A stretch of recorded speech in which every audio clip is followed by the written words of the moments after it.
مفيش حاجة اسمها بغض النظر عن الدين. حضرتك بعد الجملة دي أنا ما ينفعش أسمعك. إيه بغض النظر عن الدين؟ أمال المرجعية بتاعت ولادنا هتبقى فين؟ وخصوصا ان هو مغطي الجزء ده طبعا او كل حاجه يعني. طبعا. بالمناسبة أنا كان من ضمن الناس اللي بتدرس معايا دبلومة التربية الجنسية، كان عندي دبلومة اسمها إعداد مدرب. كان معايا مسيحيين مشتركين في الدبلومة. مشروع التخرج أنا طبعا لازم تعمل لي مشروع تخرج عشان تبقى أنت كده خلصت الدبلومة.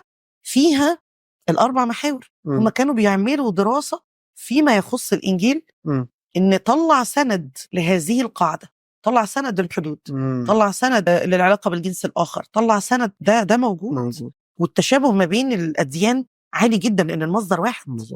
فأنت عندك اوريدي منهج موجود بس متشال ومحفوظ. القرآن يحتاج إلى فهم ويحتاج إلى تطبيق ويحتاج إلى إنه يتحول إلى حياة عملية في حياة ولادنا، مش بنحفظ مع الشيخ ونسمع الآيات وإحنا نيجي عند التطبيق ما عندناش أي تطبيق.